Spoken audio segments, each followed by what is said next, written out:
So, exciting night. Let's have a look at African leadership. Now, tonight is going to focus predominantly on that period that Incruma was in power, and predominantly about what we can learn from the leadership at that time, with us, and a little bit of reflection on modern Ghana. So I think it's a really great example, probably the best example in the modern era of African leadership that we've seen in Africa prior to the very modern times. So let's go.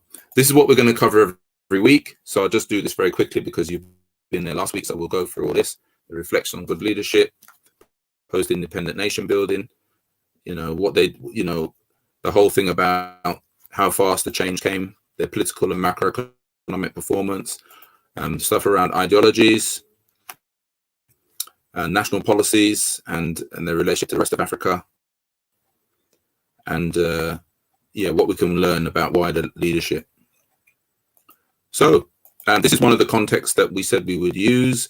It's one of the, what do you call it? One of the defined African leadership prizes that's been defined by a billionaire. He's a billionaire, Mo Ibrahim.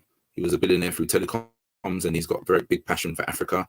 And he created this prize, and some years nobody gets it. It's been around for many years, and because the prize only goes to ex-leaders, it doesn't go to current leaders. So any current leader at the moment can't be judged against this, because he only gives it to people once they've left power.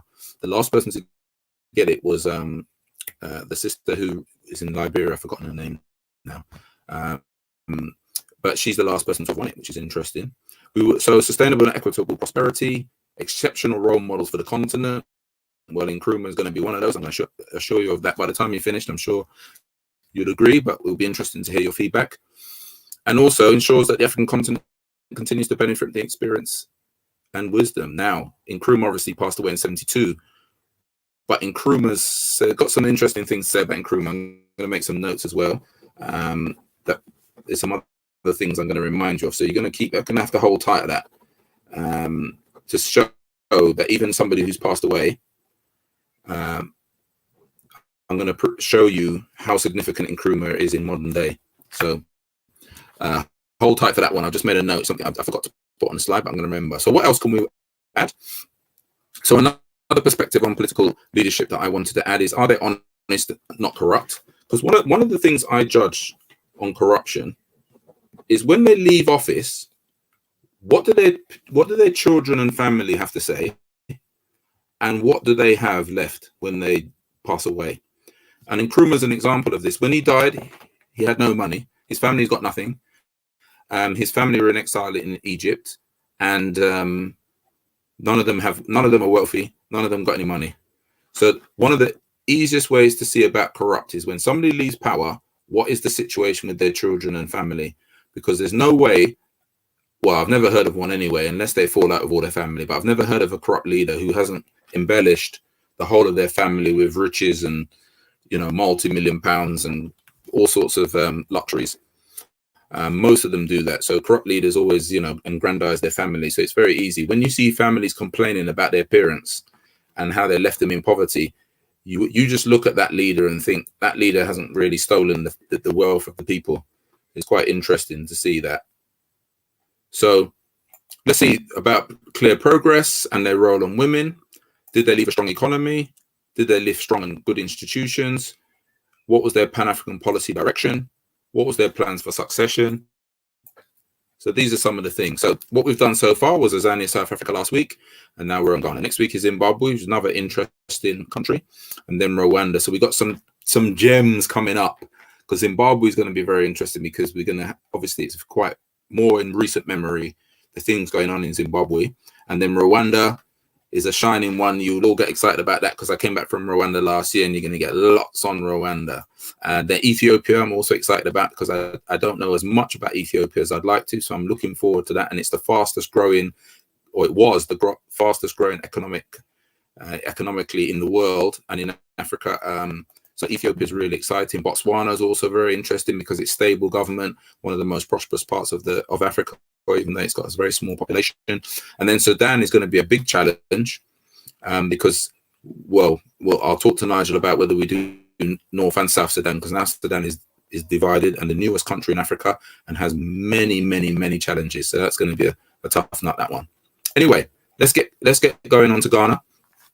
So Ghana is officially a republic, and what that means, it's no longer part of the it's no longer part of the nations that has the Queen as the head of state. So Ghana was a colonial nation of Britain, and therefore most of these countries, ex-colonial, if they didn't declare a republic and get rid of the Queen as head of state, so you had to have some sort of legislation, it would remain just called Ghana. It wouldn't be called the Republic of. So once you see the Republic of, they've normally got rid of the head of state from Europe and replaced it with their own head of state. So that's quite significant to know, because at independence in 1957, it wasn't a republic. It became a republic later. Anyway, 30 million population. As you see, Accra is on the coast here, in the south coast, and it's placed quite clearly in West Africa. So very interesting country, very significant in land size. It doesn't look big in Africa, but it is quite a large country if you saw that on a global map. Okay, so very significant in Africa. Right, let's go. So, bit of history. I'm not going to spend too much time on this. Typically, the Portuguese, as we said before last week, the Portuguese were the ones cruising all around the world in their crusades with their pirates, grabbing resources from everywhere you can think of, and they first did Lima Castle. They first called it Lima Castle. This was the fortress. Now, most countries in the world create fortresses and castles on the coast to protect themselves from invasion. So anybody who's been to Cape Coast or Lima Castle, you'll see these fortresses, which you don't really think of them as fortresses, because if you're African like me, when you go there, these became dungeons that where our people were captured. Probably many of my ancestors were captured prior to being shipped off to Africa. Because remember, we didn't go to Africa as slaves. We went to Africa as Africans. We became slaves. Okay, it's got to be very careful with language. And probably my ancestors came from somewhere on the west coast, most likely to be Ghana. So Ghana was called the Gold Coast because it had lots of gold, and the Europeans, they decided to call it the Gold Coast. Not our language, that's their language. The highest concentration of European military architecture outside of Europe. So it's very, very important and fought over, as most Africa was fought over by, of course, the Europeans. Trade was mainly on the coastline. What you got to understand with Africa, a lot of us don't understand that. A lot of, even under colonialism, because of basically there's two things that dominate the world, and it's still the same today. How powerful your military is and how powerful your economy is.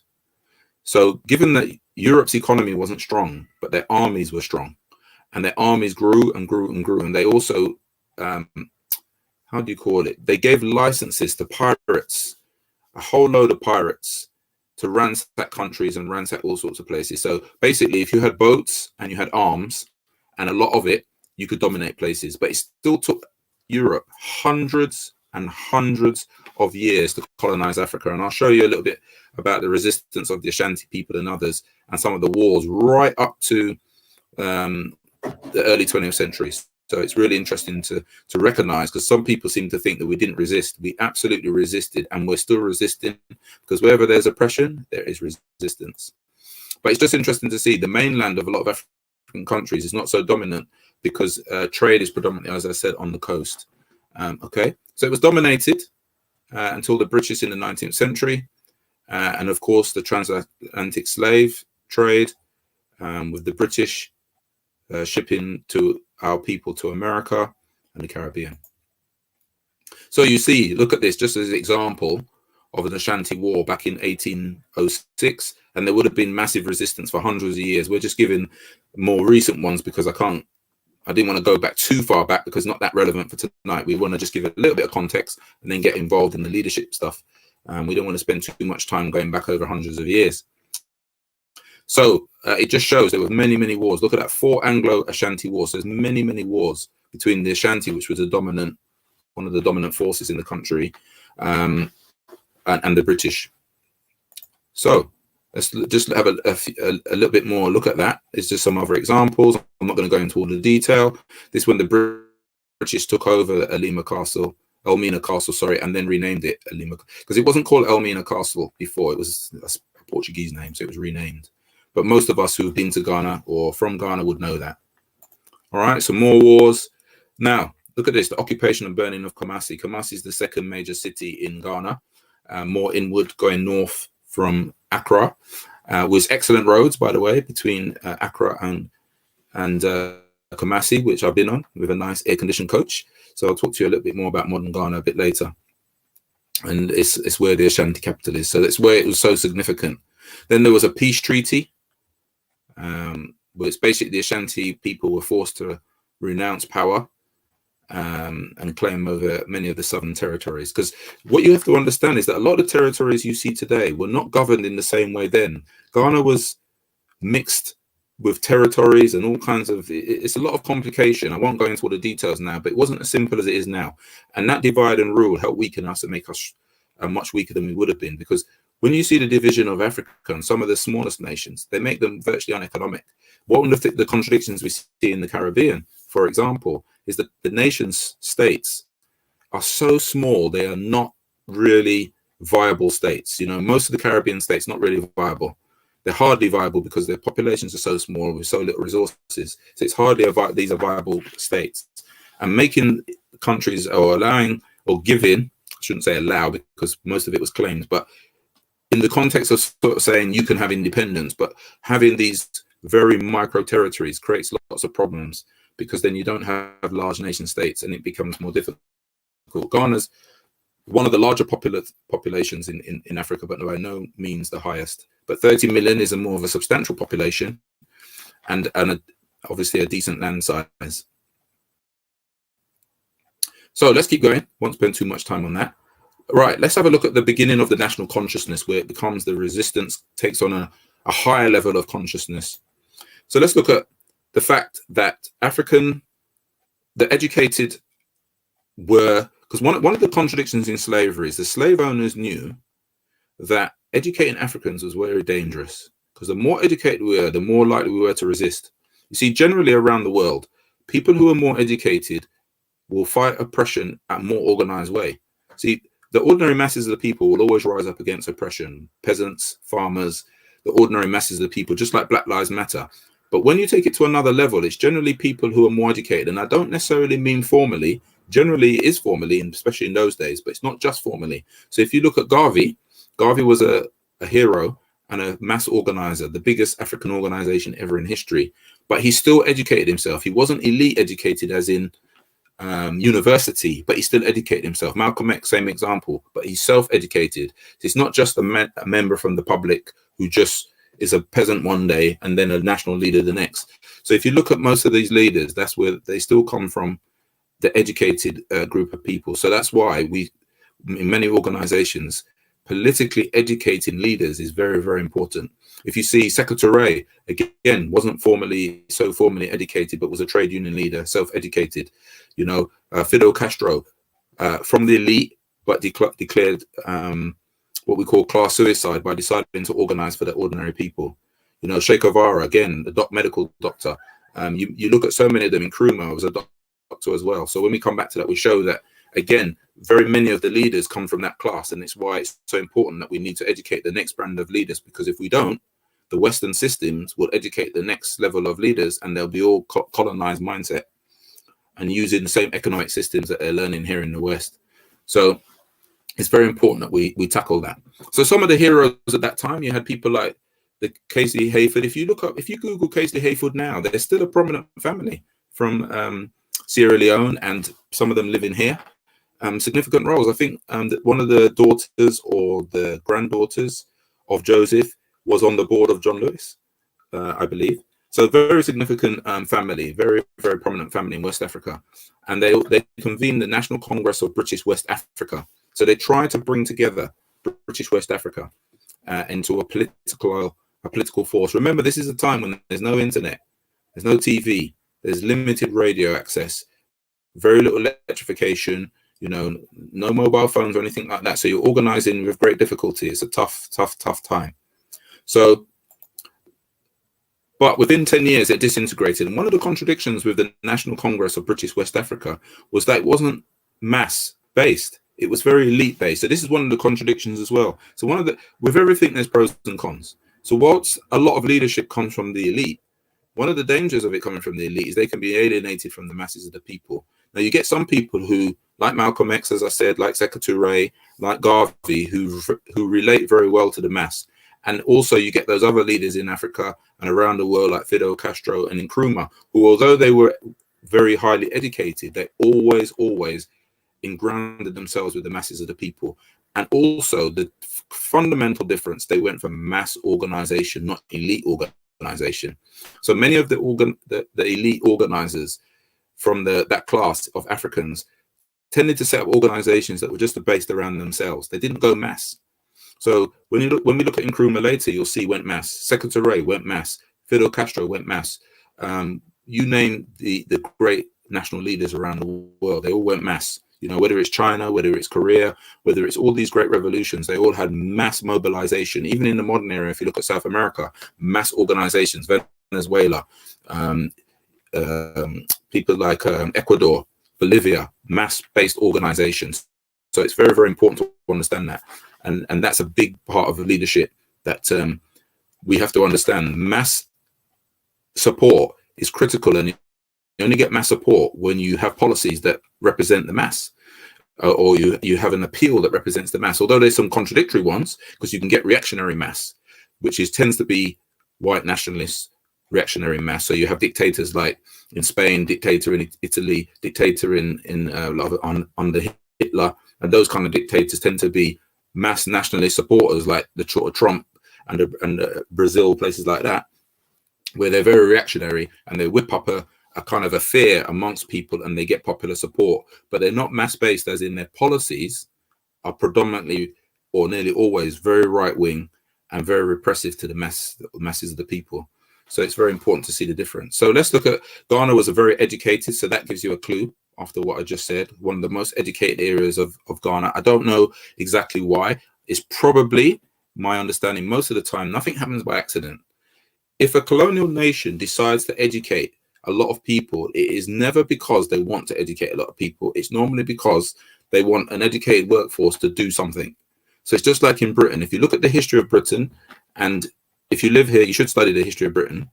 Before 1944, so look how long Britain was around. The British state had existed for over 1,000 years, with 700 years of parliament in Britain. But it took till 1944 to have education for every child up to the age of 16. Can you believe that? It took all those years to achieve it. So it's very important to understand that education is normally by imperialist and reactionary forces. Education is normally only given at a time when they feel you needed it. So it was the Industrial Revolution that raised the educational levels in Europe. Before that, the rulers of Europe saw no need to educate the ordinary people. So it was basically the 20th century when the white people around the world started to get educated, because they needed them to start moving from factories to more industrial production. And that meant they needed a more educated workforce. And as that grew, they had to educate more and more of the workforce. Before that, it was just not necessary. All you did is just dig the land, and that was it. Right, ex-servicemen. This is what we have to understand in the context of the time as well. So you have people like Garvey. The reason why Garvey was so successful, or one of the reasons, I shouldn't say the reason, but one of the reasons Garvey was so successful is because he really knew how to mass organize. But he also knew how to distribute information. The way we do it now, by just pressing the button, you couldn't do it then. But what he did is, a lot of the people who distributed his papers were people who were Africans who worked on ships.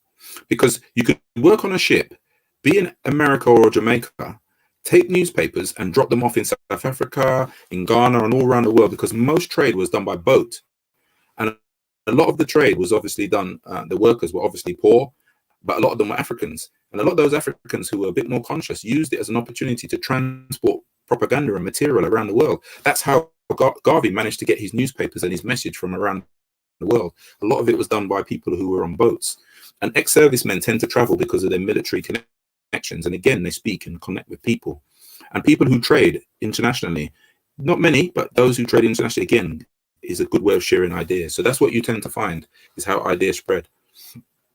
So the consciousness is being raised in the country by these sectors. And then we have to mention Incruma. Now, Incruma was just one of those people who were lucky enough, or call it luck, depends how you look at it, because on another level, if Africa has enough of its own universities, most of our people wouldn't have to come to Europe to come to university. So it's lucky in one way, in the sense that he was one of the few to be able to have a family that he could actually send him to America to study at university. So he went to study in the United States. He studied various political systems. He became a student of political systems. See, what you got to understand with Incruma, he studied philosophy. And he came to realize that the philosophy he was studying was Eurocentric and it wasn't neutral. People tried to claim that philosophy is neutral. Incruma later proved with his famous book called Conscientism or Consciousism that all philosophies are ideologically driven and based in certain context. And Eurocentric philosophy should never be used to explain non-European behavior or societies. So that's just something to bear in mind. We'll come back to that later. But however, he was most influenced by Garvey and the UNIA. This is very significant later when we come to independence, because if you look at the Ghanaian flag, it has the black star in the middle of the Ghanaian flag. I assume and I believe that a lot of Ghanaians do not realize that that black star in the middle came from Nkrumah's respect for the UNIA and the influence of Garvey, and he put it right slap bang in the middle of the flag. It's a very important part of history. And Incruma, because of his political work in America, became respected highly by people like CLR James and others.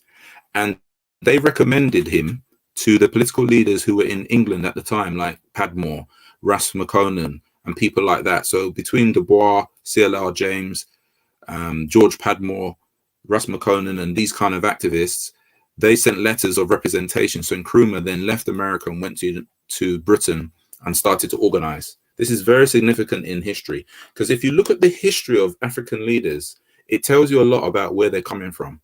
What was their political background? What was their political history? What was their behavior before independence? What was their behavior in how they formed political parties? It tells you a lot about their politics.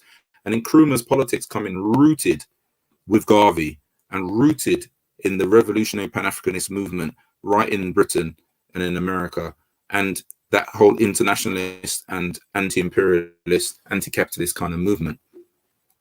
Now, we have to say that he helped organize the most important Pan-African Congress, which was the 5th Pan-African Congress in 1945. So I'm going to tell you a bit about this Congress because it's so significant, we have to mention it in its own right.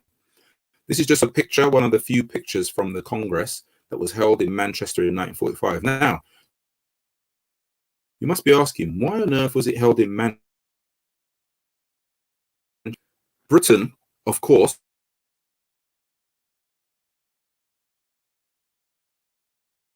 will use this term black on black violence.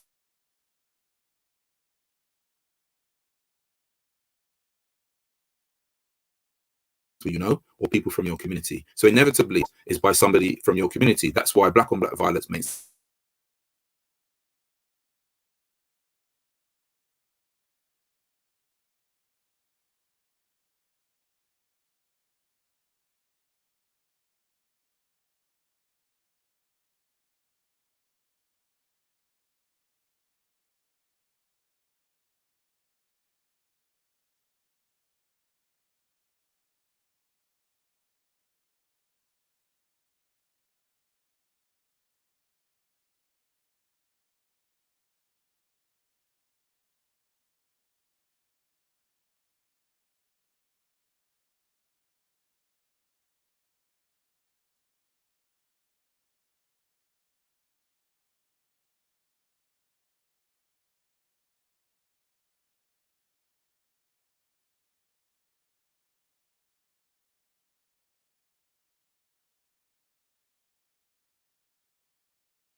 Yeah.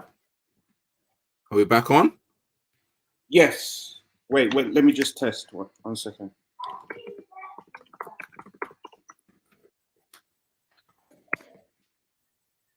They say something? Yeah, we're back on. Can you hear me now?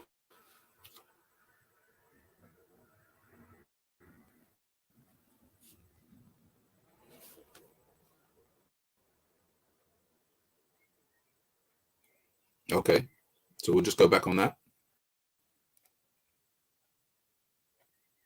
Brilliant. Okay, just text me if anything happens. Cheers. So we're back on. Let's go full screen. And we're back on. Right, so we were just talking about the 5th Pan-African Congress and why it was so significant. The 5th Pan-African Congress was critical because it came at a time when the world was in massive change. You have to understand that the so-called First and Second World War, which was really just white on white violence, as I said before, I wasn't sure if you heard that bit, because it was the biggest massacre of Europeans to other Europeans. They absolutely slaughtered each other by the millions. And that war, because of the colonial power that Europe had at that time, involved everybody else. So everybody around the world got involved, and that's why they call it the World War. But it wasn't a world war, it was a European war that involved the world. We have to be very clear about that. But it very seriously damaged Europe. Europe bombed the life out of themselves, and it really damaged Europe a lot. And that's how America became the predominant power, because Britain was bankrupt basically in 1945.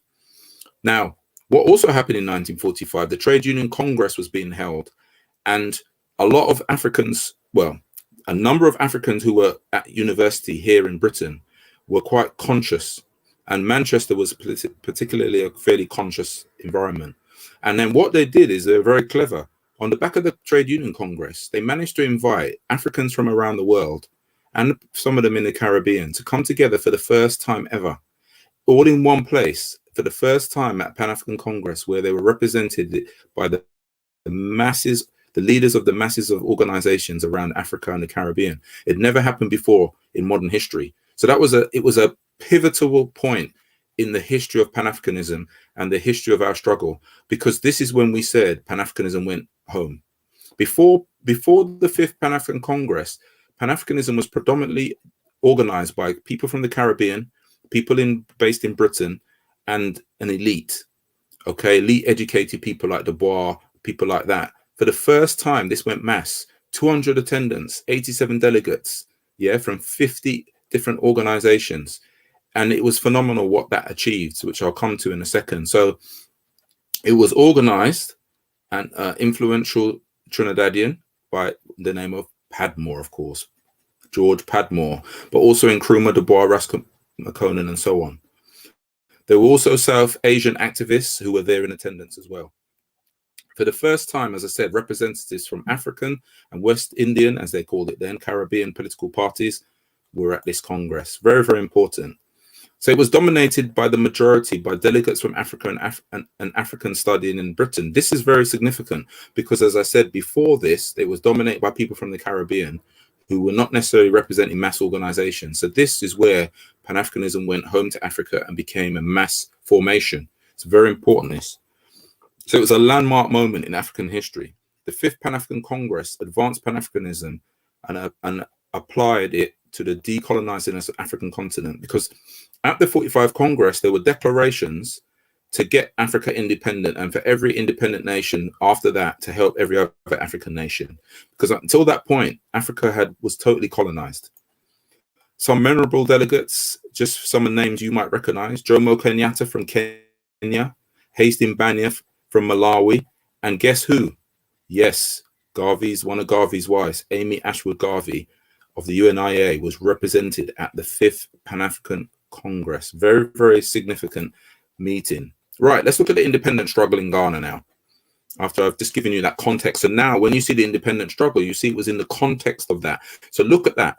Within 2 years of the 1945 Congress, the United Gold Coast Convention was founded in Ghana, but again, by the educated elite, okay, which is fairly typical. But who did they represent?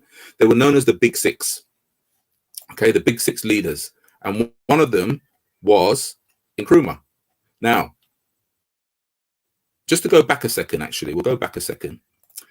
When Incruma was invited by the UGCC, United Gold Coast Convention, because they heard of the sterling work he had done on the Fifth Pan-African Congress, and he had a reputation for being a great leader. So they invited him to lead the UGCC. So he came back to Ghana and he did lead the UGCC. So the first nationalist movement had the aim of self-government, and they described it in the shortest possible time. They criticized the British for their failure to solve the problems, which were things like unemployment, high inflation, and all the disturbances and riots and so on, because people were resisting. You've got to understand, people always resisted colonialism because colonialism obviously didn't represent the people well. So the big six, including Incruma, were imprisoned by the British for a period of time. It's only about a month in 1948, but nevertheless, it's the beginning of the repression and the reaction. However, the UGCC didn't really represent the masses, and Incruma fell out with the UGCC. So what happened is Incruma then broke away and formed the Convention People's Party, which was the CPP. So they went from a kind of a group to a political party, and that political party was the Convention People's Party. So just before you go on, Asari, yeah, we have a really interesting question in the chat from Raphael, who Professor James Smith talk about World War I and World War II, and that being about the control over Africa, and he wants to know what your take on that is. And I'm suspecting you're going to mention W.E. Du Bois's book, The World in Africa, because I know it's one of your favorite. But yeah, that's Raphael's question. Yeah. So basically the First and Second World War was fought over African colonization. If you look at the book that Nigel mentioned, The World and Africa by W.E. Du Bois, it's a very it's not the best put together book because of the way it jumps all over the place, but there's parts in it that were critical. And one of the events he put as a landmark event was when a German cruise ship arrived in North Africa to attack and try and take over the colonies in Africa. That was the beginning of the war. It had nothing to do with Jews, nothing to do with Hitler, nothing to do with any of that. It was the rise. It was where Germany decided, you know what, we're not getting a cut of the pie here. All these gangsters and pirates in Europe had divided up Africa in 1884 and 1885, what was called the Berlin Conference. So the conference was held in Germany, but Germany didn't get a slice of the pie. They got very little bits and pieces, you know, but they got virtually nothing in Africa. And they were always angry about this because Europe, the rest of Europe was rising fast. If you look at economic development, Germany with the exception, but Germany was pump primed by Hitler and the whole industrial development because of the war. But if you move Germany aside, the powerhouses in Europe are France and Britain. Why? Because they had got most of the African colonies, so they got rich. So yes, the First and Second World War was predominantly fought over Africa. It doesn't look like it because it looks like they were fighting over Europe, but actually it all began because they were fighting over African territory and they wanted to take over African colonies, and Britain wouldn't let them, and the West and France, of course, wouldn't let them. And that's how it became the so-called First and Second World War. That was what it was all about, really. So yes, it was over the control of Africa. That's clearly what it was. But ironically, because of the war and destruction of each other, they ended up weakening the whole of Europe and created great problems in Europe. And therefore, their colonies were being loosened because people were rising up all around the world. With the beginning, India, I think, was the first colony to get independence in around 1948, straight after that. So if you look at the independence, so many countries got independence soon after 1945. So it became a pivotal moment. And remember, you got to understand, if you see the film, the series Roots, but not the first series, the second series that comes up to modern day.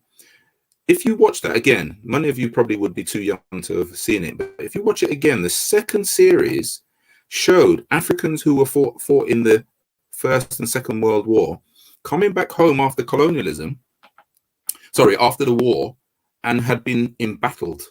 You see, if you've gone and fought a war which you thought you were fighting for your nation, so-called white nation, your colonial master, If you're willing to give your life for them, you're willing to give your life for your people. So this is where this is a combination of factors that led to the militancy of Africans in the 1940s and 50s.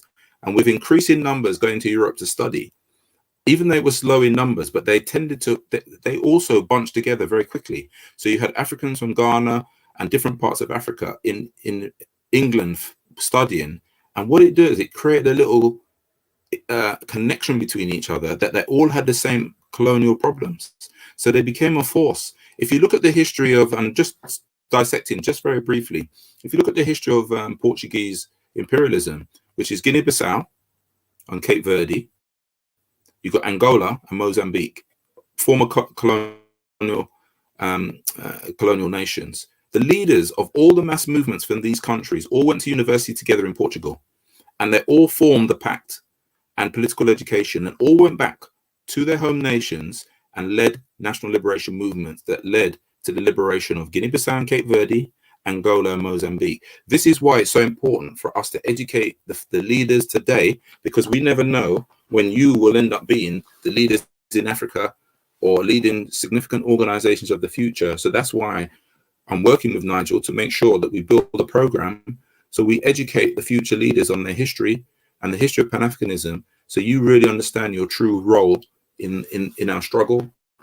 to make Africa a strong, powerful nation. So, right, let's look at Incruma under the CPP. Any other questions, Nigel?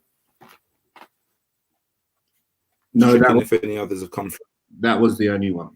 Okay, brilliant. Okay, excellent. So, right, so we move on to the rise of Incruma and the CPP. So I've just given you an example there. That's the CPP. I don't know what the history of the cockerel is.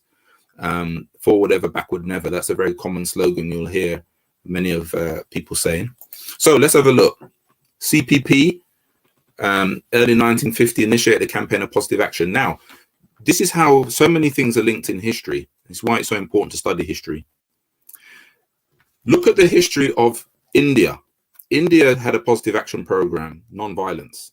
That non-violence program, did you know that Incruma learned from the non-violent campaign that Gandhi did in India, which was only a couple of years before? Did you know that Martin Luther King actually went to meet Indian leaders to learn how they did non-violence? I don't think a lot of people know the integral history of nations and anti-colonial peoples who work together. So the positive action campaign was a program of positive action against the colonial system. If you think about what they did in South Africa, what we talked about last week with the ANC and the PAC was also a form of positive action, which was non-violent protest to try and get power. Ghana was one of the few countries that didn't have to have military, didn't set up an armed wing, because independence came pretty quickly from the British, and they didn't need to take up arms before they got independence. But countries that were resisted, like South Africa, Angola, Mozambique, Guinea-Bissau, these countries, they had to take up arms, Zimbabwe, etc., because their independence wouldn't be allowed unless they actually took up arms, because the government just wouldn't accept it. So it's really, really important to understand this history. Incruma was also imprisoned for sedition as a result of this, okay, which is a fairly serious, it's like treason, basically. And this is very interesting because when you see the next stage of history. Right, so the constitution, so remember that Ghanaians are fighting all the time. They're fighting literally physically in terms of riots and protests and all the rest of it, and organized lobbying to the government, the British state, the governor, to say, we want independence, we want independence, we want independence. Now, there was a constitutional change in 1951 that led to a new assembly of African ministers. So check the history here. You have 1945, the fifth back. Within 5 years, Incruma is leading a positive action campaign in Ghana, organizing the masses of the people to fight for independence. And by 1951, he was basically leading this African assembly. This is phenomenal progress within 6 years. This shows you how fast things can happen if you're organized. And in those days, it was much more difficult to organize than now. So it's just interesting to see that. So the CPP won 34 of the 38 seats at that time. Okay, so it was an election, but it still wasn't independence. Now, what was ironic, as I said before, is Incruma became the prime minister of the country, and he was in jail because they had jailed him for sedition. So the irony is they had to let him out of jail so he could become the prime minister. Have you ever heard such nonsense in all your life? So, but it still wasn't independence. It's not independence. It's kind of like a Bantustan, like we talked about in South Africa last week, where you have pseudo, like a council almost. You're kind of allowed to run things, but you can't run some key affairs. So they had the executive power still was in British hands and the governor. Okay, so let's see. Independence is coming now. So 1952, we had a new position of prime minister was created, as I said. Incruma was elected to the post of prime minister by the assembly. Okay, but they still didn't have power over defense and foreign policy. Okay, that still was in the hands of the governor. So then you had the CPP won an election in 1954, but it still wasn't independence. This is the irony of it. But at least they did agree for some kind of national election. Now, this is interesting as well. I won't spend too much time on this, but you have to understand something here. The Ashanti-based national liberation movement, what was the point of this? Why was it formed? And why were they asking for a federal system? Now, one of the things you see in Africa is the contradictions in leadership. Is your leadership about uniting the country, or is your leadership about dividing the country? Now, the Ashanti, I don't know if anybody on the call is of Ashanti. It's not personal against Ashanti. Facts are facts. But the Ashanti and many tribes in Africa try to have political power so they can keep power in micro power in their tribes. And the Ashanti was no different in this. So going for a national liberation movement wasn't really national liberation. They just wanted a federal liberation. So they're just going for liberation of a small part of their country, because they'd rather have power of nothing than not having power of the whole. So that's the contradiction. That's why I've put a big red Y. Why do political formations come about? Like we saw Buthelezi in South Africa last week, where the Buthelezi created a movement and then a party that was based on the Zulus. Now, nothing wrong with organizing the Zulus, but political party? No way. Because the political party cannot be a Zulu political party, because that doesn't unite the whole of the country. It only unites a particular region and a small part. And I'll come back to this later when we talk about national liberation and the importance of that. So we'll look at that shortly. So let's have a look. It took till 1956 for the British to finally agree and grant independence. And the CPP won that election with 57% of the votes. The first Black African nation to win independence. Not the first African nation to win independence, but what would be described as the first Black African nation, because it was the first south of the Sahara, in the sense that most African nations in the north of Africa are dominated by Arabs. Okay, so they won independence. Some of them won independence first, 8 nations before Ghana. So often they say Ghana was the first African country to be independent. It's not true. It's the first Black African country to be independent. So what about the famous speech that Incruma made? This was very significant because of the language.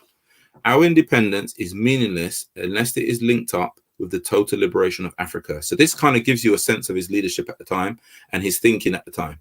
Because most African leaders never came out with these kind of comments at independence, that, you know, that their independence is meaningless unless they link it to the total liberation of Africa. So that shows you his credentials from the very beginning. At long last, the battle has ended. Ghana, your beloved country, is free forever. And then he talked about, we have awakened. We will not sleep anymore. Today from now on, there is new African in the world. And that is very significant. Again, it's the new African in the world. So he, again, didn't say the new Ghanaian, new African in the world. So it's a very significant part of this position. Right, let's look at the social advances, because, again, we talk about leadership. But how do we talk about leadership if we don't talk about, well, what did they deliver? What did they do? Because remember, I was critical last week when I spoke about the fact that Mandela, as a leader, was revered by so many. But when we look at what they did, if you ask most people, what did Mandela achieve? It's quite difficult. Most people find it very difficult to answer in that question. So it's very important that we look at social advances. So Incruma led a second development plan, because you remember he was technically in power from 1951. So he was actually running government for 6 years at independence. So he had a lot of experience of running administrations, and he had already planned some of the economics and the economic model. So he did follow a kind of what was described as a Soviet model at the time, very state strong and very state sponsored in terms of the development of the country. Then they shifted in the second development plan, they shifted to raising productivity in key sectors and looking at the economy more. He believed that he needed modern industrialization, so he wanted to sponsor industries and improve communications and the infrastructure of the country. There was a massive expansion of schools across the whole country, vocational colleges and higher education, which is universities. There was also the creation of the Young Pioneers movement. Now, some of you may or may not know, in the AAPRP, the political organization that I'll show you later was the creation of the thought of Incruma. He was the brainchild behind the AAPRP. He also created the Young Pioneers movement, and we used to call, when we used to look after children, we used to call it the Young Pioneers movement, and sorry, the Young Pioneers Institute, YPI. And when I went to Cuba in 1997, I was fascinated when I was in the Museum of the Revolution, and I looked out the window and I saw the Young Pioneers Institute, YPI, and I realized it's a concept that very progressive sort of socialist countries had to educate the youth in national consciousness, which is a bit like what we're doing in the sense of, you know, as I said, this whole creation of a new leadership in Africa by looking at, you know, how do we educate the youth? But what you have to understand is what they don't say. If you look at this on Wikipedia or wherever, what they don't say, because I've had papers since that I've learned this. When I was in Ghana, I read this. And I had papers when I was in work study in Ghana, because when I was in Ghana, I spent some time with some groups, and we read some papers that were from Ghana. And I didn't realize that when Incruma was in power, there was opposition bombing places. They were attacking and killing children, killing the Young Pioneers movement, because they didn't want a youth educated on progressive politics and Pan-Africanism. So literally they were attacking these young people. And then lots of people then criticizing Nkrumah when he brought in laws that would restrict people's movements, detain people, and do these things in response to terrorism that Britain does, America has done, and lots of countries around the world have done because of so-called terrorism. But when Nkrumah did it, they said he was repressive, he was, you know, against the people's rights and all that sort of stuff. And nobody puts it in the context of the situation, which was that, you know, he was under fire and people were being killed and murdered. So it's very important to just add that bit in. Let's look at some more social advances.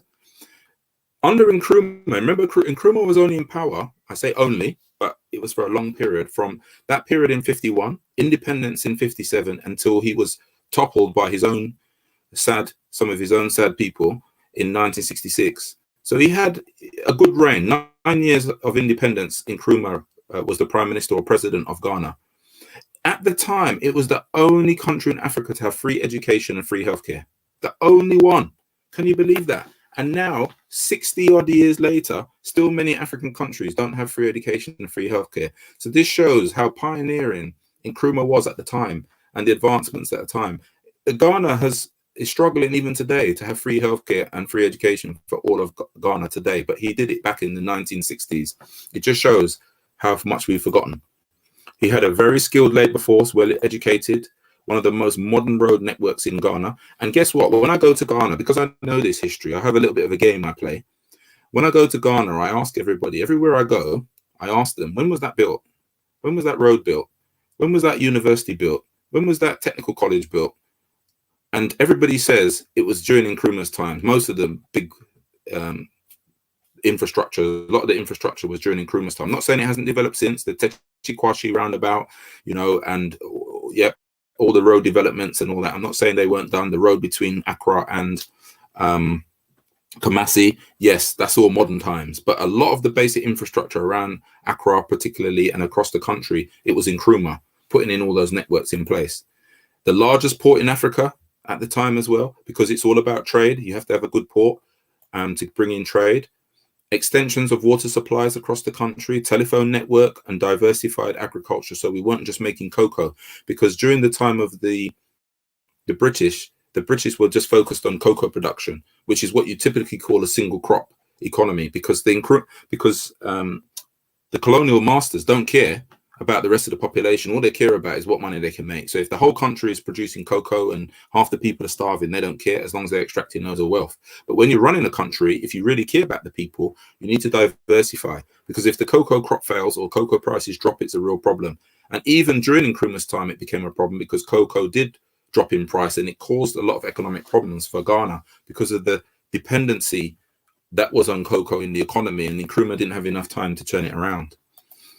The Volta River Dam project was a huge project. Some people thought he was crazy doing this, but electrification, he brought in electrification in Africa, in massive amount of electrification that would have led to the total electrification of Ghana and the electrification of West Africa.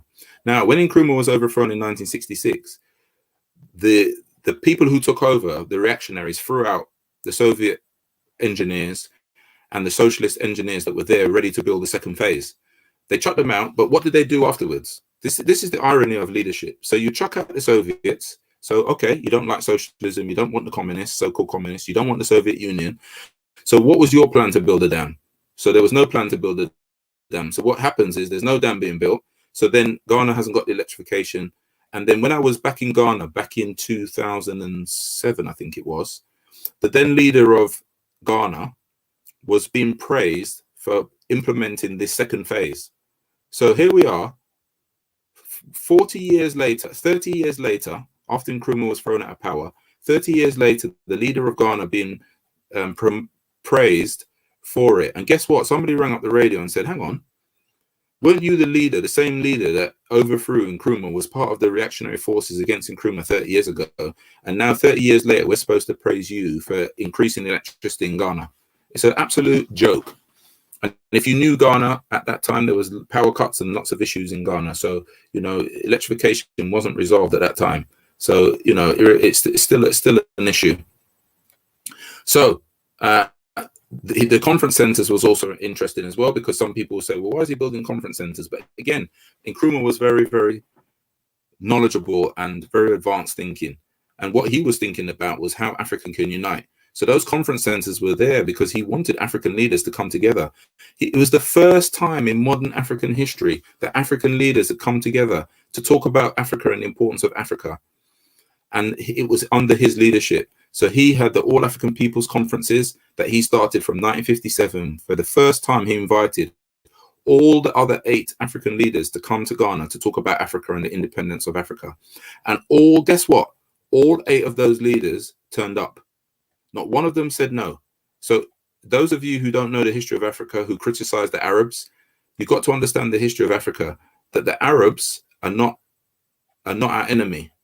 Some Arabs may be our enemy, but the Arab people themselves are not our enemy. Some forces may be our enemy, but the people themselves, their liberation movement that they had also, they recognized that Africa was a continent, and they saw themselves as African leaders in their own right. Yes, they had links to the Arab world, and I understand all that history as well, but they certainly were clear. And if you look at the history of the Organization of African Unity and all of that stuff that came about under Nkrumah's leadership, they were all included as well. Not one of those North African nations said they're not part of it. And up to today, we have the same thing. All of Africa is part of the African Union. I think with the exception of, is it Morocco? I think that has the contradiction with Western Sahara, because the African Union supports Western Sahara and they don't like it. So they kind of, there's always been a little bit of an issue there. But it just shows that the North Africa have never said they're not part of the African Union or part of the Organization of African Unity. So let's keep going. 200% increase in primary schools, 89 secondary schools, 3 new universities, a road network that doubled to 19,000 miles, 66 new state enterprises. And what was interesting is, again, when Incruma was overthrown in 1966, people don't know what they don't know, but you need to learn your history. I went to a site when I was in Ghana, the last time I was there, about 10 years ago. And I've taken pictures, it's still on my phone, of a factory that was in mothballed. This factory's got full of dust, but we were allowed to go around and have a walk. And I took pictures of tires, rubber tires that were made, and they were called, they said made in Ghana. Now you think about the amount of tires that Ghana has imported since that time, absolutely millions of tires. And how many tires has Africa imported since that time? And guess what? They mothballed the factory. Many of these so-called state enterprises were mothballed and not developed. So they didn't look for other people to buy it. They didn't look for a private enterprise to take it over. They just closed them down. And that is the kind of mad leadership that is just crazy in Africa. Because why would you close down a factory that makes tires when you could bring in wealth to the country? So this is how most places industrialize. If you look at China, they industrialize by bringing in these kind of industries. And our leaders are closing them down and mothballing them, and then what we living off? It's agriculture, whilst the leaders are living off their wealth. It's just absolutely crazy. Let's look at this next phase. Let's look at the ideas behind Incruma, because we talked about ideology and good leadership. Incruma believed that colonialism gave Africans a twisted personality, inferiority complex, and it imposed on us a competitive, individualistic, and a bourgeois mentality that needed to be eliminated. So check this out. You know, I remember seeing Dr. Leonard Jeffries come to the United Kingdom. He came to England and he did a speech. And I always remember the speech because, funny enough, it was in Waltham Forest where I now live.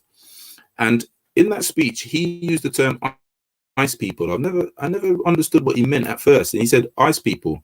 And I'm not using a generic term for Europeans, but I understand the ideological concept behind it. And it just summarized it really well.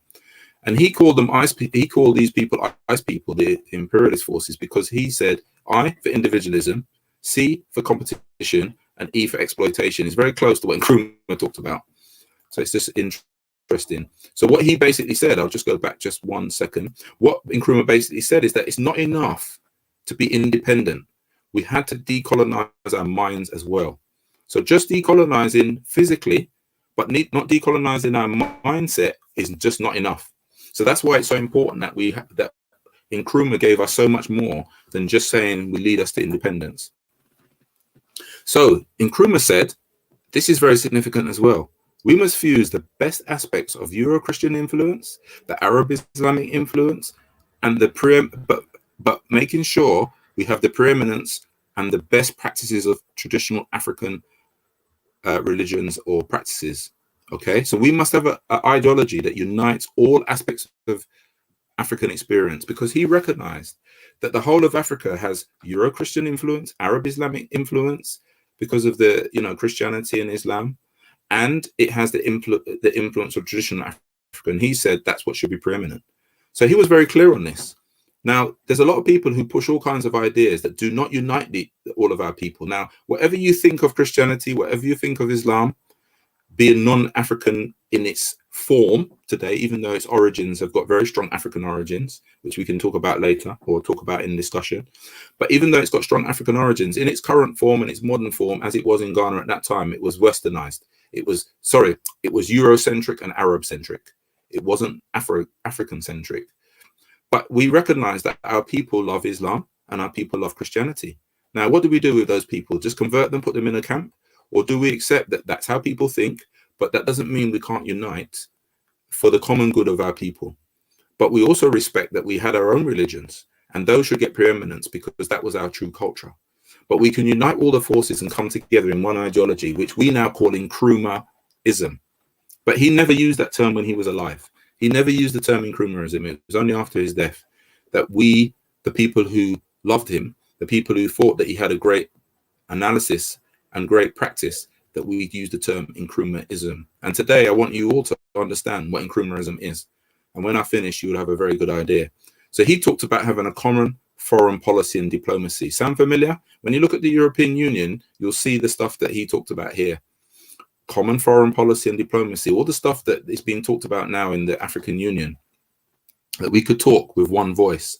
You think China has one vote on the UN, and their one vote has more power than our 54 votes from Africa, because if we were united, our one vote would be more powerful than the 54 or the Caribbean vote or any other little block of votes, because of the power that we represent. So having 54 votes numerically sounds great, but in reality is very weak. Common continental planning and economic industrial development. This is all about uniting Africa in a common market. This is exactly the project of the African Union right now. That's why people reference Incruma so much, because his vision was phenomenal at that time. And it's just unbelievable to see that after all these years, we're only just implementing Incruma's great plan and vision. It came before its time, a lot of people say.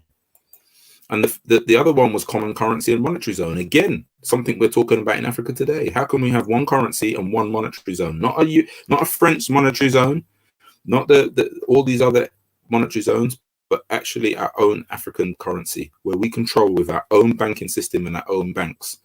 So it's really significant to see that.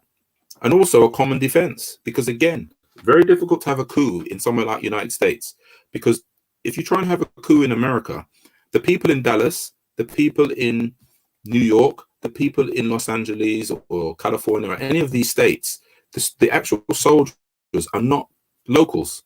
They're not just Californian soldiers or New York soldiers or whatever. They're not geographically centric. They're federal soldiers. So they could be from anywhere in the United States. So that means it's very difficult for you to have an issue in Dallas and try and get the Dallas people to all come together, because it's not Dallas military.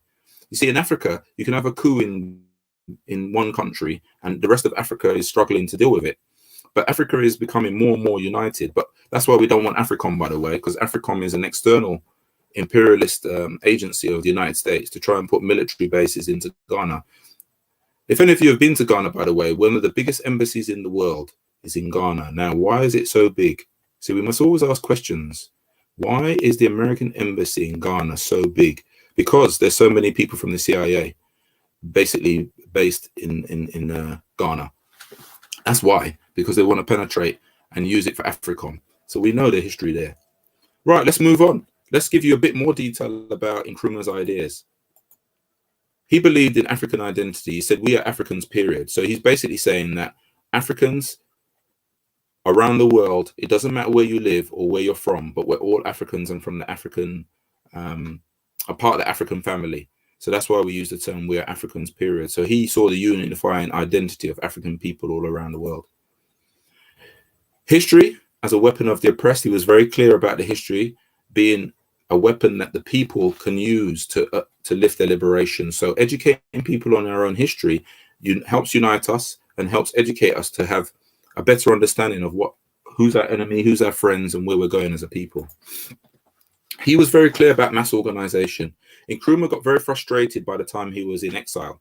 So we call it the Conakry years. There's a book called the Conakry years between 1966 and 1972, when Incruma developed a slightly different strategy, which I'll come to a bit later, because he was very frustrated by the African leaders, and he found that the other African leaders were basically, a lot of them were holding Africa back.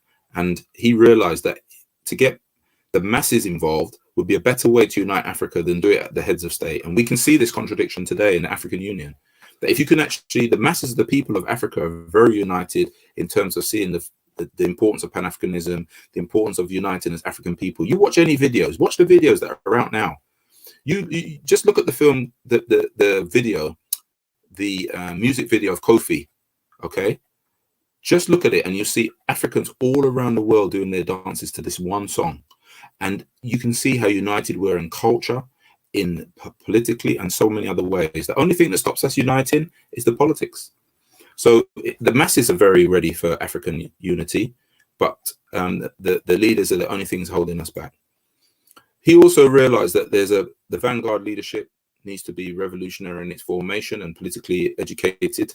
And that's why he called for the AAPRP, which I'll come to shortly. He saw the importance of political education and the need for all political leaders to have political education around the history of political, understanding different political systems, the history of politics and economics. He talked about self-determination, African by Africans, and based on African interests. So he's very clear about that. I told you before about his positive action to win liberation, but he was willing to support military when he needed to. He supported military in different places. He pondered over it in the Congo, and one of his regrets was he didn't do military to help Lumumba in the Congo. And before he knew, he thought the UN were doing a good force and protecting Lumumba. And in the end, of course, they killed Lumumba in the Congo, and that was one of his regrets.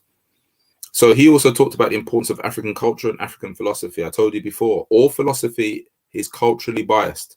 All philosophy is based on the people who wrote it. It's not universal. There's no such thing as universal philosophy. There might be universal ideas, but it's not universal because they all come from the culture and the geographical location in which they think about them. So it's very important to understand that. Incruma also talked about first seek the political kingdom, the primacy of Africa. He said that it's most important that we get the political kingdom first, not some people say first we need to have our culture, first we need to wear dashiki, first we need to change our names, first we need to, become more African and culturally, and all these kind of language that we use. But Incruma was very clear about that. The best way to dominate your culture, the best way to reinforce your culture is to have your political kingdom. The Chinese people have got their dignity, not because they wear Chinese clothes or because they have Chinese names. They get their dignity because China is a powerful nation. And once China became a powerful nation, they could educate all their people with Chinese culture and put money into Chinese arts and Chinese, what do you call it? Different Chinese cultural forces. And that's the difference. So that's why he said, first seek the political kingdom. We also talk about triple oppression. Nkrumah's position on women was pretty strong, but not that strong given the period of time. And what happened then was that we have to understand the analysis. Oops, sorry. The triple oppression is because women are oppressed as African women, oppressed as women, and also oppressed because of their class. So that's why we called it triple oppression. That's the term. That's why we call that term triple oppression. Women are triply oppressed as brothers. We're oppressed by race and class, but women are also additionally oppressed by gender. So it's very important that we understand that. Now, he had other terms, something called dialectical materialism. And that dialectical materialism basically talks about, I don't want to get too deep into this because it's quite heavy, but just to say basically, dialectics is a higher level of thinking than logic. Most people think logically, but actually dialectical is much more deeper understanding than logic.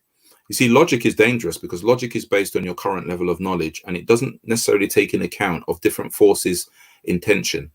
So basically logic says, if I get attacked by, let's say, I'll give you an example. If I get attacked by a white person or a group of white guys today, this evening, I go to the police station, report it to the police, and of course the police will take my story and they'll go and arrest these white people. That's logic, right? Because that's what the police are supposed to do. But dialectics will teach us as African people that that's not how things work. And that if I report it to the police without witnesses, I might end up very easily, I might end up me being arrested, then I get arrested, and then these white people never get arrested at all. Okay, and then I get charged with assaulting them, if anything. So this is where it's really, you've got to be very careful about using logic when actually logic doesn't necessarily work. There's so much logic we use in the world. We need to have a deeper understanding. And he talked about materialism, which is basically that he accepted that there's a metaphysical aspect to the world, which is belief systems, religion, spirituality. But he said we have to dominate our thinking based on materialism, which is what we can see, feel, and touch. And that belief is important to our culture, but it can't be central to the way we make decisions and run a country. So I can't go too much into it, but just trying to give you that basic understanding. He also talked about scientific socialism, and he said that the basis of economic development should be scientific. And what he meant by that is socialism. Some people had argued about African socialism. He rejected this totally, said there's no such thing as African socialism. See, some leaders weren't really socialists, but what they pretended is that they tried to say that Africa is naturally socialist and we didn't need socialism. See, this is the nonsense. And what it meant is that you keep the existing structures of oppression and don't really implement progressive structures and economics policies. So he said it was scientific because you need to base it on your conditions. So for example, in the Soviet Union and in Eastern Europe, religion was predominantly repressive. So the Soviet Union was very repressive towards Christianity, because that was the culture and the reality in their situation. But in Africa, religion hasn't been predominantly repressive. I'm not talking about Eurocentric religion. I'm just talking about religion generally. If you go to Africa today, you can go to Gambia or anywhere like that, and you'll see Christians, Muslims, and traditionals sitting together, talking together, giving out their leaflets together. There isn't that historical antagonism between different religious forces in Africa the way you see it in Europe, where people fight over all sorts of things. And Europe has had a long history of religious conflict, and that isn't the case generally in Africa. So when you say scientific, so that's the case in the Soviet Union, but given that that's not the case in Europe, in Africa, socialism shouldn't be antagonistic to religion and closing down churches and all the rest of it. Now, closing down churches who are oppressive and or doing wickedness or breaking the law is one thing, but not just because they're religious, if that makes sense. So it's really important we understand that. Sorry, can I come in with a question? Actually, this ties quite nicely onto something that Raphael wants to know. He says, how can we teach our people the African origin of the major religions? Yeah, well, there's loads of books. Well, I shouldn't say loads of books, but there's books out there that we can help. Even I've got a book called by Sigmund Freud, which is called Moses and Monotheism. So the first monotheism in the world, belief in one God, was African, and it's in that book, Moses and Monotheism. I got it here. The African Origins of World Religions is a book by Benjo Cannon. That's a book worth reading as well. So there's material out there. There's plenty of material now that shows the origins of African religions. So just a quick one: Christianity, African in origin. If there was a person called Jesus, that person called Jesus was protected by Africans and grown up by Africans in Africa. That's a fact. Muhammad, the Prophet Muhammad, was illiterate. That's a fact. So the Prophet Muhammad couldn't have written the Quran. So who actually wrote the Quran was actually Africans who actually wrote the Quran. And therefore, there's an African connection to Islam, because all the writing is basically from African. And then Judaism, if you look at the original Jews, the Falashas in Ethiopia were the original Jews, not Europeans. So we can see with three of the world's major religions, there's issues there. Even with Buddhism, Hinduism, and some of these others, if you look at the pictures of the Buddha, look at the original, just Google it tonight, Buddha, and just look at different pictures of the Buddha and look at their hair. It's got Chinese bumps. Now, I have not met a Chinese man or woman with China bumps.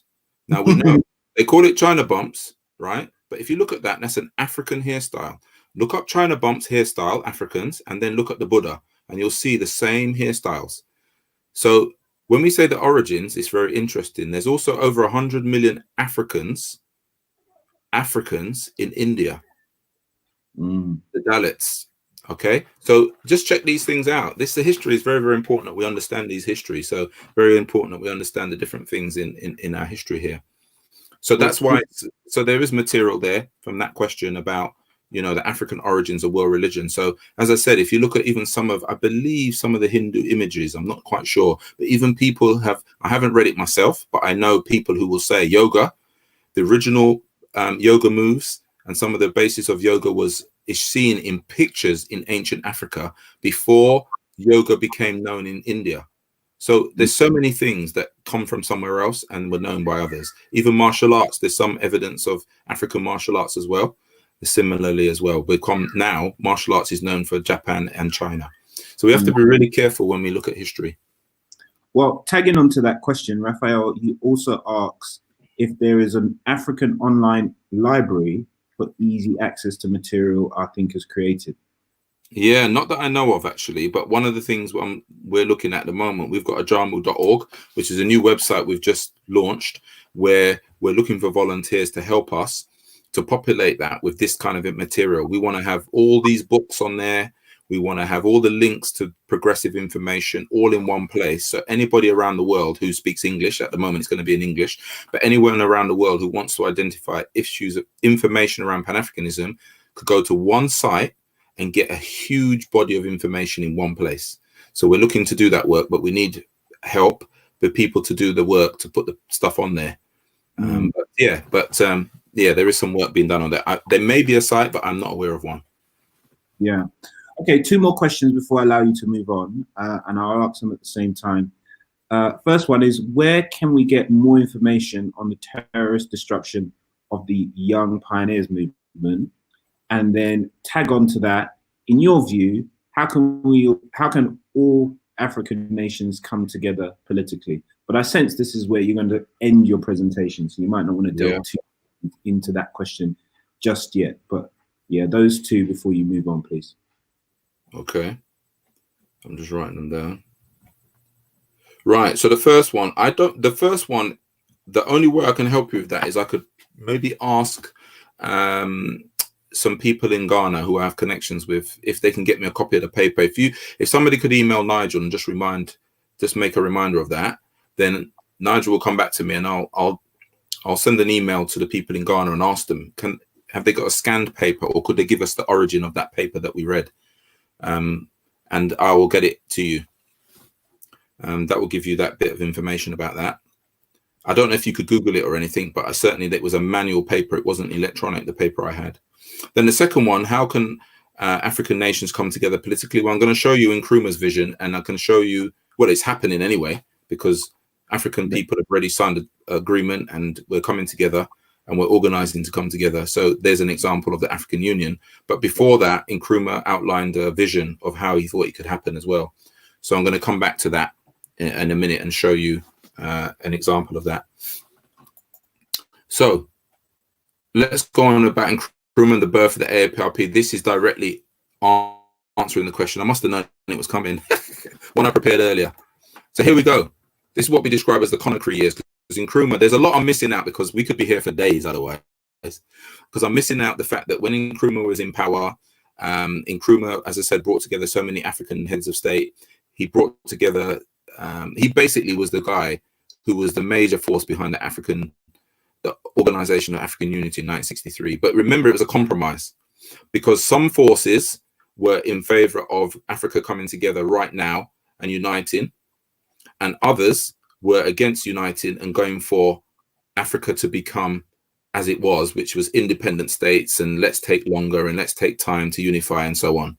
Okay, so there was a total two very competing different ideas. Now, if you look at the history, those who wanted unity now and wanted Pan-Africanism were generally the anti-imperialist socialist forces, and those who wanted to wait were the all pro-American, pro-West, pro-France, pro-English political forces. So, as I say, isn't that interesting? So you can see the origin of Pan-Africanism. Those who really believe in Pan-Africanism was always anti-imperialist in its nature and its form.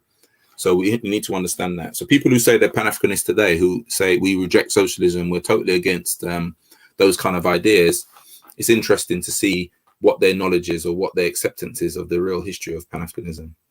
But anyway, so that's why we could skip through. We could spend a long time on the whole time Incruma was in power, but we'd be here for days and days and days. Incruma did so much to, as I said, when Guinea was independent in 1958, it was the only African country to reject France's offer to be part of the French Franco currency and to pay all its finances into a central bank in France. Guinea was the only country to say no, with the leadership of the PDE and the RDA, which was basically a movement. The RDA was basically a movement that was linked to the PDG, the Democratic Party of Guinea. And that movement in Guinea mobilized with the leadership of Secretariat to vote no against France. But because they voted no, France took everything that they felt they owned out of the country, including the toilet rolls in the toilets. That's how crazy that whole situation was. So that was the situation. So on independence, Guinea was broke. And Incruma gave Guinea $5 million on independence to help them on that. And Secretary never forgot that. So when Incruma was overthrown in 1966, whilst he was getting treatment for an illness, I think he was visiting, because most people, we believe Incruma was killed anyway with an illness, because all the great leaders seem to die young. That's another thing. So is it a coincidence that Incruma died young? But anyway, Incruma was found to be sick. I think it was in Vietnam by 1972, and that's when he passed. But between 1966 and 1972, when he was overthrown in 1966 by a coup, of course, Ghana went backwards during that time. There was a number of coups, a number of different governments. It was all over the place, trying to obviously supported by America and Britain, CIA, and the MI5. And then what we saw is what we call the Conakry years, from 1966 through to 72 is what we call the Conakry years. And in the book, it kind of explains in that book, there's details in the book that explains Incruma's thinking at that time. So the book that was written was his notes and his thoughts at that time that were put together, and it was published as the Conakry years. So let's talk about the birth of the AAPRP and how it came about. So Incruma actually wrote, as I said, he said he wrote the book, the handbook, which I'll come back to in a bit. The handbook of, he called it the Handbook of Revolutionary Warfare, called it Handbook for now. And that was a liberation document, basically how Africa could organize itself for liberation. It wasn't a terrorist document. It wasn't any kind of terrorism whatsoever. It was all about liberating Africa with a united army to take power in Africa. That's basically was an anti-colonial, looking at anti-colonial military, it wasn't terrorism at all. And so they called it the All African People's Revolutionary Party and the All African People's Revolutionary Army. So that's what he called for an African Union government. So that is, I am convinced that an African Union government can be established at the same time as the AAPRP and the APRA. Such a government could be established over the heads of independent states. Now, that's really important as well. Let me just go back a second, because he's saying that it should be established without the leaders. I don't know how, it's a bit difficult to see how that would have happened, but nevertheless, that was his vision. He said we should unite at the base, unite the leaders of the liberation movements at the base, and not at the leadership of the presidents and the prime ministers, because he saw that the prime ministers and presidents were the problem. They were actually blocking African liberation because they were actually more concerned about their little micro independence with their little power than their genuine independence. So they were actually the problem. So that's why Incruma advocated that we sought liberation from the base up. So he said the main job of the AAPRA and AAPRP and to boost up the political unification was to boost up the political unification of Africa. Such a union government will cut across the confusion and pandemonium reigning in Africa. And he was saying this in 1969. Can you believe that? It's like he's saying it last week. Very, very interesting. So let's look at that. He even said he could call it the Union of Socialist Republics, which is quite interesting. This is the book at the bottom left here that he wrote. And this is Kwame Nkrumah in the middle. On the left is Kwame Ture when he met Nkrumah in the 1968. And on the right is Shirley Graham Du Bois. This is the wife of W.E.B. Du Bois. So if you ever know the history of Africa, this is a great Pan-African picture, because Kwame Ture, born in Trinidad, grew up in the United States, linked to Africa. Then you have Du Bois, grew up in the United States, organized all around the world, organized the Pan-African Conference in 1945, and later moved to Africa because Nkrumah asked Du Bois to come to Africa to write the Encyclopedia of Africa. And before it was written, Du Bois died and passed away. But that was his project that he was asked to do. So this is a famous picture when they met. So let me just show you why this is significant. Why it's so significant when Stokely met Nkrumah. And Stokely Carmichael, sorry, I spelt his name wrong here. I spelled Stokely Carmichael, sorry. But Kwame Ture, as he later became, Kwame Ture changed his name through his consciousness, taking one name from Nkrumah and one name from Sekou Touré, calling himself Kwame Ture, which represents the two ideological forces that he felt best could explain the African struggle and best lead the ideas and practical tactics and strategies for the African struggle. So that's why his name is so symbolic in terms of the name he chose. So let's have a look at this. So in 1968, Stokely Carmichael, correct spelling there, visited Guinea to see Nkrumah and Sekou Touré. Remember, at this time, Stokely Carmichael was the prime minister or the leader of the Black Panther Party and one of the leaders of the SNCC, which is the Student Nonviolent Coordinating Committee. And I didn't have time today to do all this, but it's not really relevant to Ghana. There's all those other details, but you'll see Kwame Ture marching with Martin Luther King in the 60s. And so he was a very strong militant. In fact, I've never known Kwame Ture to have a job. I think he's always been a full-time organizer since he was a young man. Because when he was in Guinea at this picture, he was only in his 20s. So he's always been a full-time organizer, real revolutionary. So what happened? Nkrumah showed him, that should be showed, sorry, my apologies again, it's spelled typo, showed him the handbook, that book on the left, okay? Kwame Ture said, and I met Kwame Ture on a couple of times, he said that he was so excited he read it in one night. He couldn't sleep. And he said he would immediately implement and start the AAPRP in the United States, or not start it, but he would form people who would be willing to join it in the United States. He said he would go back to America and start that work. But Nkrumah asked him to be his secretary. So Kwame was very honored, and he said he'll come back. He'll go to America, get his affairs in order, and he'll come back to Guinea to work with him. But America took his passport. They seized his passport because they didn't want him to travel.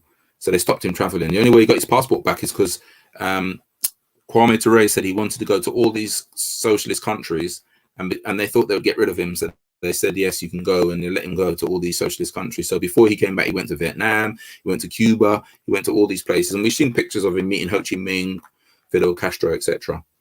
So it's quite significant, this relationship. So he started to identify the early members of the AAPRP in the United States.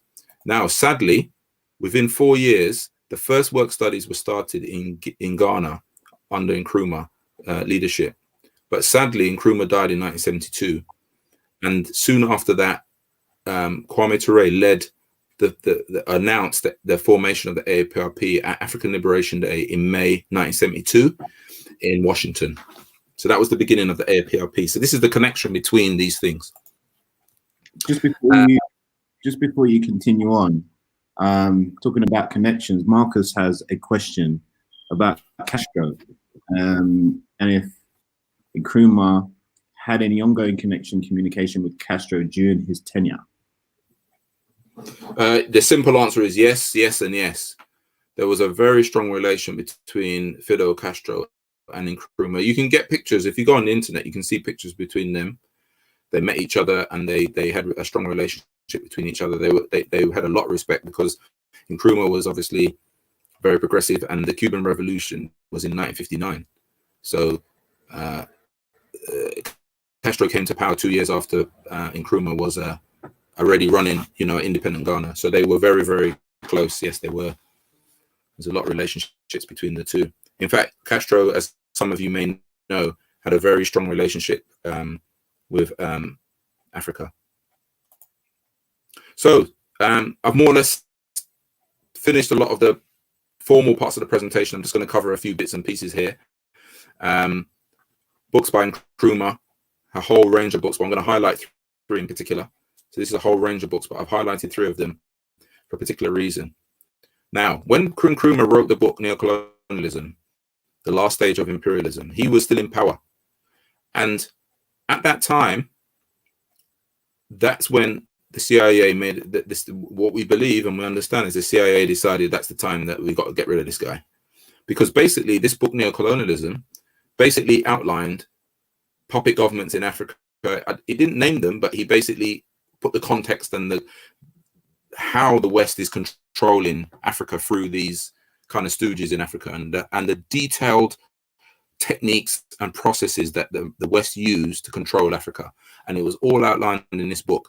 So it was a very, very important book at the time, and therefore that book goes down in history as a very, very important book to demonstrate the mechanisms of neocolonialism. And that's why they decided we've got to get rid of this guy because he's too dangerous. Because Incruma was the predominant African leader in the world, and he was talking about Pan-Africanism. He was obviously against imperialism, and he was organizing and using Ghana's resources to support the liberation of the rest of the continent, including South Africa and other places. So it's very important you understand that.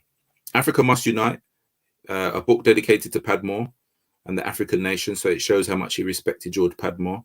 Africa Must Unite is another powerful, powerful book that talks about the political context and reason why Africa should unite and the benefits of Africa uniting. A fantastic book as well.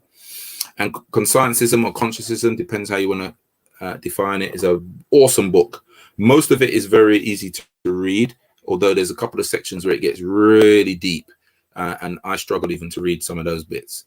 But it basically is a fantastic book because how it links culture and philosophy, and African culture in particular, and ideology, and the whole construction of decolonization is very important. So he breaks down Eurocentric philosophy and demonstrates why it's not relevant to African philosophy, and how African philosophy must be anti-colonial, and it has to reconstruct the mind of Africans because we have our own philosophy, our own culture, and our own ideology. Revolutionary Path is a book that basically pulls together a number of the other papers. Handbook I've mentioned already. Challenge of the Congo, he talks about, that was the whole thing with as I said, with Lumumba and so on. And then part of his criticism of the West, sorry, parts of Africa. He talks about the Rhodesia file, which is the former name of Zimbabwe and Zambia. So even then he was talking about that. And then he also, Towards Colonial Freedom, was a small book he wrote. The Voice from Conakry, as I said, when he was in Conakry. And then some other small pamphlets he wrote, like The Struggle Continues and I Speak of Freedom. So all worth buying. Any book by Incruma, but the three I would suggest, the most important three are those three books there. His autobiography is very interesting as well. If you want a history of Ghana, that's a particularly excellent book as well to read. I must mention this book. Even though this book is not specifically about Ghana, the reason why this book's so important, one, because it's hard to get hold of. I don't think you can buy it anywhere. I don't know how you get hold of the book. I've got a printed version of it that was printed, literally photocopied version that I've got. That's the only copy I've got. I don't know how you get hold of it, but it's one of the best books on African struggle, because this book basically demonstrates the relationship between the North Africa, the rest of Africa, and the whole history of the Pan-African struggle. It's an excellent, excellent book. I've not seen any book that's put it together like this. And anybody who doesn't believe that North Africa and the Arab world, so-called Arab North in North Africa as Africans, in the context of being geographically Africans, not biologically, didn't support the African liberation struggle, is very ignorant to the struggle and should read this book. If you read this book, you'll see the relationship. Egypt, Morocco, Algeria, all these North African countries gave massive support to the African liberation struggle, including arms, radio support, and other logistics. And it's very, very important you understand that relationship. And that's why Incruma, when he lost power, he sent his family to Egypt. Okay, he sent his family to Egypt because he had a very good relationship with Nasser. Sorry, not Nasser, I've forgotten his name now. The person that was there before. Yeah, sorry, it is Nasser, yeah. A very good relationship with the leader of Egypt. And he sent his family in exile to live there. If you knew his wife was sort of looked of Arabic origin, and Incruma and his children, he sent them there in exile. And his wife actually criticized him for this because he was so focused on politics, because loads of people believe that his marriage was political. He deliberately married a North African, so-called North African, sort of somebody looking Arabic, because he wanted to unite. He really believed in the unification of so-called sub-Saharan Africa and North Africa. And because of that link between the two, he felt that he made a political marriage and decided to marry somebody from North Africa. So as soon as he was overthrown, he sent her, never saw her again. Him and his children, he sent them to North Africa, as I said, in Egypt, and he was in exile. And it was only much, much, much later that his wife's body was finally united with him in a site in Ghana, in Accra, where there's kind of like a mausoleum where Nkrumah's buried, and his wife is next to him now. And his children are still alive, as far as I know. All his children are alive. There was one son that grew up in Ghana, I think from a previous relationship. And then he's got his two children, Goki, and I've forgotten the daughter's name. I've met both of them as well. They've both come to England and spoken at and also Goki was a political writer in Egypt for many years, English speaking writer for many, many years. And his sister, I can't remember her name for the life of me, but his sister also was an MP only a few years ago for a while as well, using the name of Incruma quite well and trying to relive the Incruma legacy to try and give rebirth to the CPP. So very important that you understand that book. Modern Ghana, I apologize. I might have to send you some stuff on this. I run out of time trying to do Modern Ghana because I spent so much time with what I thought was a great example of African leadership, looking at Ghana during the times of Incruma. But Modern Ghana is a market economy. Agriculture still is a significant part of the economy, but not the only part. It is relatively sound management. Ghana is seen as one of the so-called better African countries, more stable. And since Jerry Rawlings gave up power in the 80s, there's been a stable democracy in Ghana with a transition of power numerous times in Ghana, including the last election. You know, so Nkrumah's legacy, to some extent, was a lot of these leaders on the back of that have also claimed to be kind of the legacy of Incruma, but most of them have failed miserably to do that. I don't believe there's anybody on this call that would say the leaders in Africa have been going around the world shouting for Pan-Africanism and building Pan-Africanism, although the current leader has lip service to it as well. But I'm not convinced that the current leader in Ghana is generally a Pan-Africanist and generally implementing the legacy of Incruma, but certainly supportive of the African Union. Modern Ghana has a mixed economy. It's developing well. They have dealt with reduced levels of poverty. There has been transition since Jerry Rawlings and various coups, because he was kind of like a ex-military leader who had a coup, and kind of people perceived it as being revolutionary, but I'm not sure it was really that revolutionary. It was kind of semi-progressive, but in the end it became quite brutal and repressive.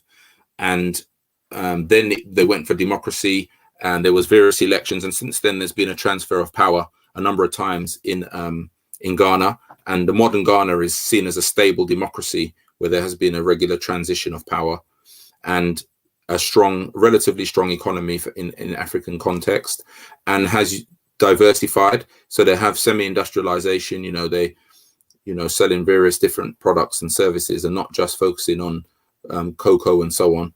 Even when I was there 10 years ago, banks were opening everywhere, so I could see that something was happening very rapidly. And they have improved, as I said, education, healthcare, and the standard of living is growing. But there still is significant levels of poverty and unemployment in the country. And I don't see a very clear plan to end all this and to really move beyond it. Now we've been independent for over 60 years. But, as countries go, Ghana is relatively safe, seen as very low levels of crime, very safe for women, and not seen as a repressive country where, people are beaten and disappear and all that kind of stuff.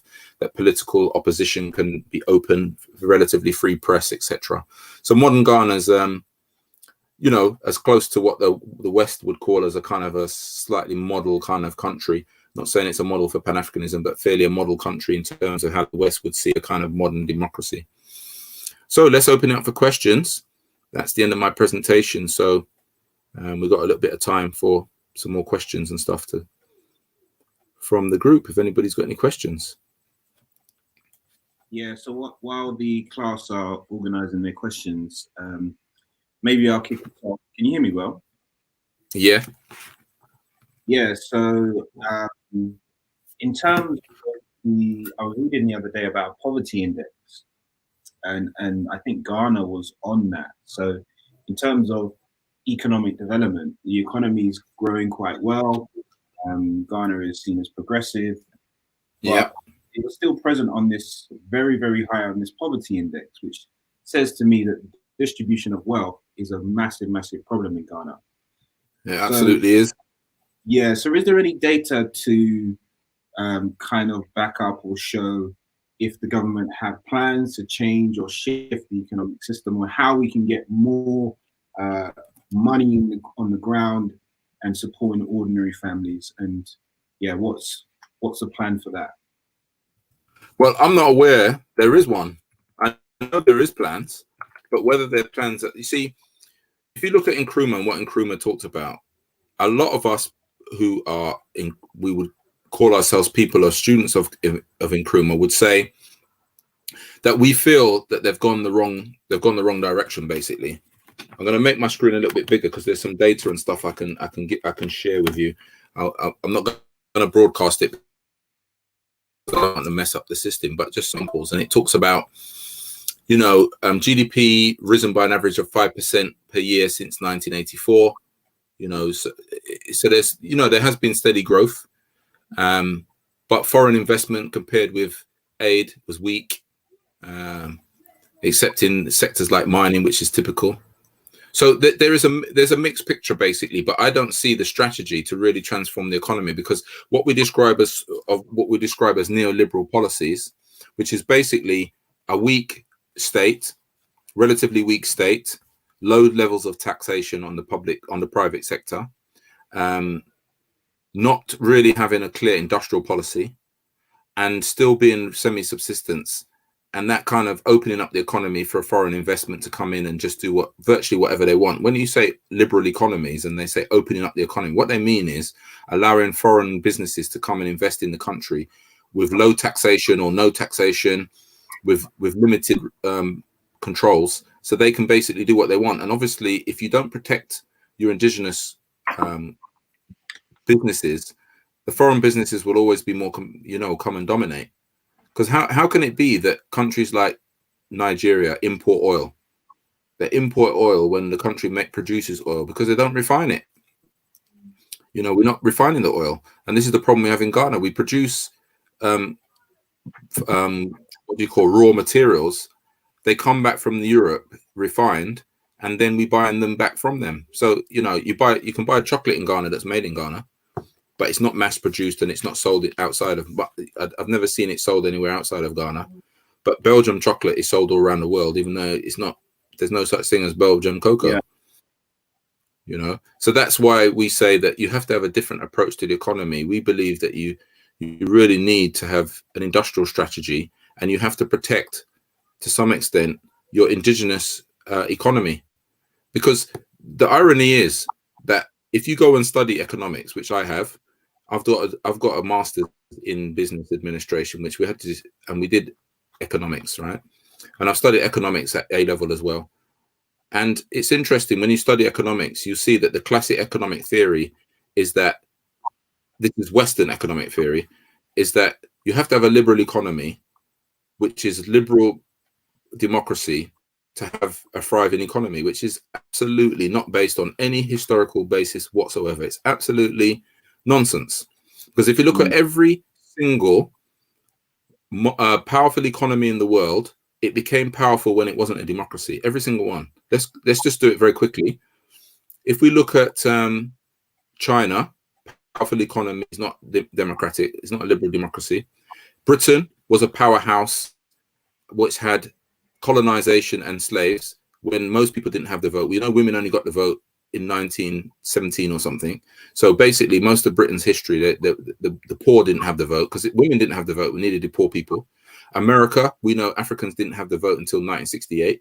So again, they became a powerful economy when they weren't a liberal democracy. Germany, had dictatorship under Hitler that led to, even though it was a democracy as in when he got elected, but he became a dictator, didn't he? You had, if you look at Italy, Spain, Portugal, all had dictators. Brazil, dictators. Most of Latin America, dictators. What they call successful economies today, all based on dictators. And we see in Chile, dictator, Argentina, dictator, you name it around the world. Very few examples of liberal democracy. Even if you come and give us Korea, you say Korea, well, it had a dictatorship. There was a military, there was no democracy in Korea at the beginning. And then when you go and say, okay, well, what about Japan, Asari? What about Singapore? What about Malaysia? Well, let's look at that. Japan, Malaysia, and Singapore, all seen as liberal democracies. So since independence, or since the war in Japan, how many political parties have been in power? Only one. So when we say there's democracy, well, there's only one party ever wins. So when we say there's democracy, you can't have democracy, proper democracy. We all know it's a sham. If only one party always wins. Singapore, basically, they bankrupt the opposition. And I'm an admirer of Singapore in many ways, but let's not pretend it's a liberal democracy, because it isn't. They basically bankrupt the opposition. Anybody who disagrees with them, they basically just sue them and basically get them so financially tied up that they basically can't function. Malaysia put one of the opposition leaders in prison for sodomy, which was made up. We all know that was made up as well. And they recently just sort of reconciled with him. So I can't see where there's a liberal democracy where. So in other words, all the bigger major economies around the world protected their own industries whilst they got their own industry strong. And when their industry became strong, then they allowed it to compete with the Western businesses or other businesses around the world. So China encouraged people to come to China and invest. But if you look at China very carefully, they protected their industries. They didn't allow the West to have free roam. And also they invited them in. And also, as a result of inviting them in to China, they copied everything that they brought in. So that's what China did. They copied everything. And they made clones of everything. Well, in terms of Nigeria, I think Dangote is working on refineries. Yeah, finally, after 60 years. Yeah. So that's his project. But so much I could ask you just based on that response. But Jerome has a question. What would seeking the political kingdom look like today? So I'm assuming he's referring to the a continental political landscape, perhaps, maybe. Yeah. Well, basically, political kingdom is basic political power of the country. It's taking over political power, right? So today it's the same. I don't think it makes any difference that basically in most African countries there is a so-called thriving political system where you can get voted in and you can organize if you organize the masses well. Because if you look at the majority of parties that are in power in Africa are the mass parties. So we need mass parties. Because if you look at Angola, they have the mass party of the MPLA. If you look at Mozambique, they have the mass party of Frelimo. If you look at Guinea-Bissau, it had the mass party of the PIGC. If you look at Guinea, they had the mass party of the PDG in power for years.